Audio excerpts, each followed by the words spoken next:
infinitas pra contar. Tem o sol brilhando e os patos nadam em par. Meus passos vão mostrando o prazer de observar as flores no caminho.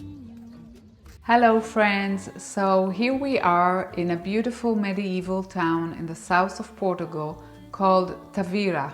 But instead of just showing you guys this picture perfect footage and making you think that my life is so perfect, I want to always be transparent with you guys. I want to share the behind the scenes and to always be honest with you about my struggles. Life is a beautiful chaos, even when it looks perfect on social media, but out of this chaos, we create our beautiful life story.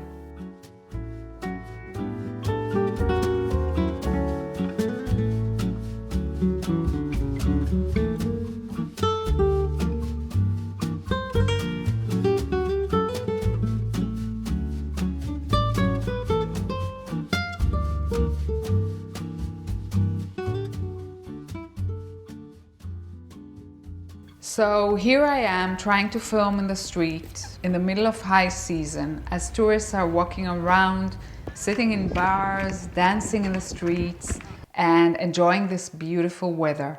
Tavira turned out to be an ice cream capital, with every second store being an ice cream shop with lots of new exciting flavors which I've never heard of before. It's very hot in Portugal right now, and after the long drive in the sun to get here, I was craving something icy and cold. So here I am with my fig and almond ice cream, which was very yummy. People were actually super kind and very considerate, trying not to cross in front of my camera while I was filming. But I felt so bad that they were waiting that I just couldn't go on filming like that. So while we're getting to know Tavira, I'm going to talk about how to take the first step in moving abroad and how to make the leap. Because I always get asked by you guys how I had the courage to move abroad alone, how to be brave enough to take the leap. And you're also asking me questions about the practical aspects of moving abroad, like how is the health system? How did I explore the places that I was interested in? What does it take financially to move abroad? And what if your partner doesn't want to move with you?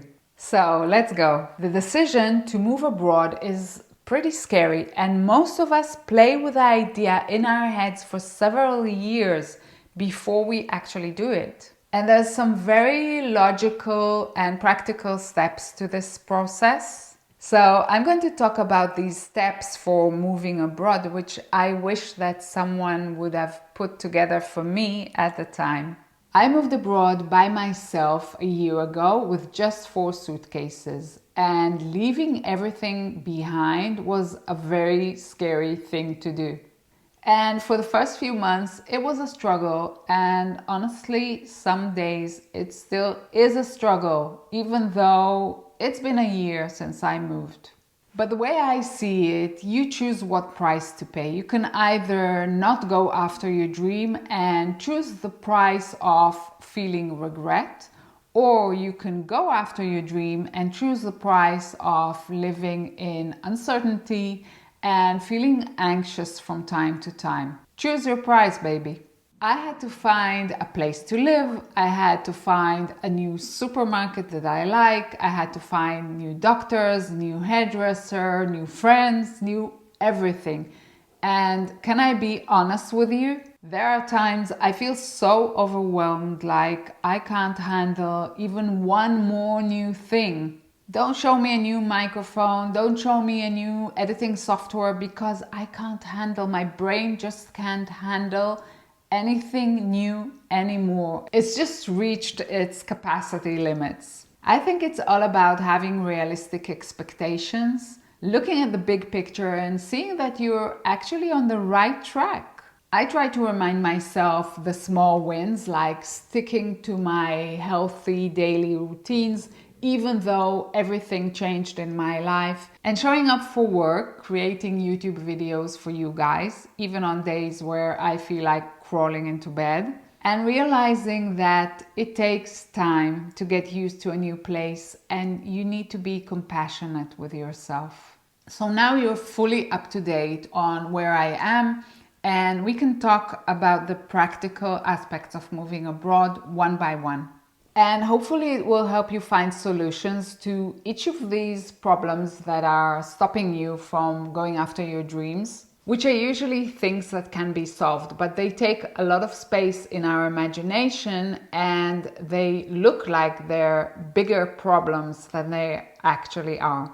And while I do that, I'm going to show you the lovely Tavira and the beautiful Portuguese countryside. Like the rest of Portugal, Tavira is going through major construction and road improvements, with the whole infrastructure being renovated. The pace of this work in Portugal is staggering. You can come back to visit a place after 6 or 7 months and it's completely transformed.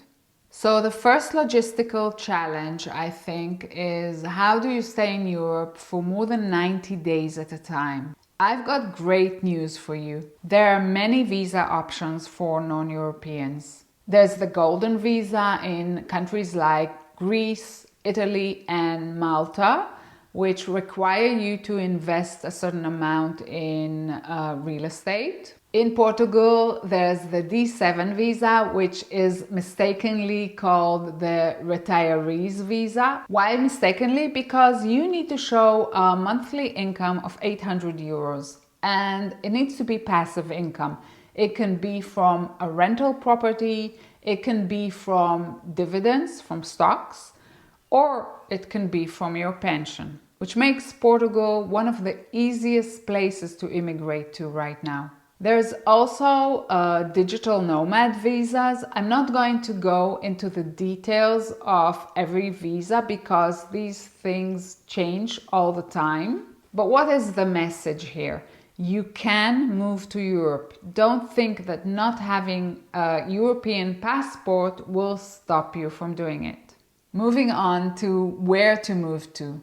And I want to be honest with you, when I decided on moving, I very quickly realized that I'm not going to solve this problem by doing research on my computer. So I started visiting Portugal for a few weeks at a time and exploring different areas, because there are things that no one can tell you about a place, because there are things that are only important to you. Like, for instance, I discovered that in Portugal, I can eat fresh fish every day because it's in the supermarket and it's very affordable. And that's a big thing for me. So for you, it can be something else, like having the best golf courses right in front of your doorstep, or being able to travel all over Europe very cheaply.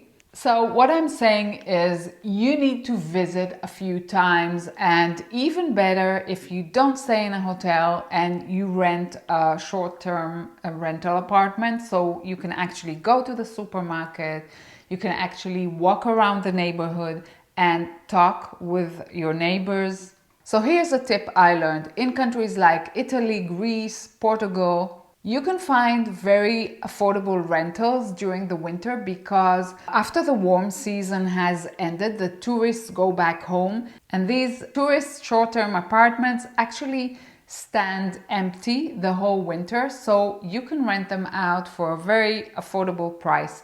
That's what I did. After I visited Portugal for like 2 years, I fell in love with a certain area and I decided to rent an apartment for a full year. And I did it online. Every country has its own rental websites. You can always ask other expats on Facebook groups which websites work well. I also started doing viewings while I was still visiting, because I wanted to get a feel of what the market actually offers. Next thing I did was to open a bank account in the local currency, euro, and to get a local credit card. But before you do that, please make sure that you don't accidentally do the same thing that I did, which triggered my bank to close my account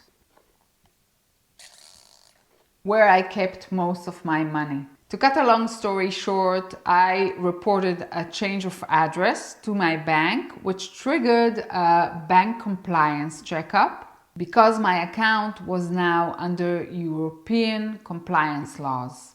I did a whole video about it. If you want to watch it, I will link it at the end of this video. Once I signed the rental contract, I went and registered at the municipality and at the electricity company and the internet and cable companies. In Portugal, you do it by physically showing up at the place with your rental contract. You can't do it online. So come with a good attitude and a good book because it's going to take some time. Now we get to the health system. In Europe, there is free national health services, but you need to register into the system. You need to go and register with a document that you got from the municipality that actually shows that you live in that area. Another challenge of moving abroad, and I'm not going to sugarcoat it, is finding good doctors. But I don't want you to worry about it because it's a process of trial and error, and eventually you find your doctors.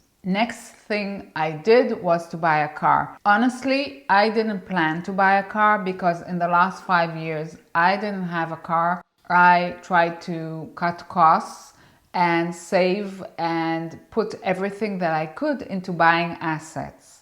But I realized very early on that if I want to move here, I will need to buy a car because the transportation outside of the cities is not that great. I was lucky to test quite a few cars because every time I came to Portugal, I rented a car and it was a different car each time. So I knew what I wanted. So when I moved here, I started calling car dealerships in my area and asking them if they had that model until I found one that did. And that's how I bought my car. I think these are the most important things to moving abroad. So what is the message of this video? I want you to enjoy life. I want you to feel like nothing can stop you from going after your dreams. And as long as we are alive, it's never too late. I hope this video inspires you to do the things that I do. Go on trips, move abroad, whatever floats your boat. And you don't need a ton of money to do all these things. I always have my eyes on the ball and I do all these things within my budget. I'm learning and growing together with you. Did I miss anything about the practical steps to moving abroad? Let me know in the comments. Thank you for being here. I love you. See you again very soon. Take care.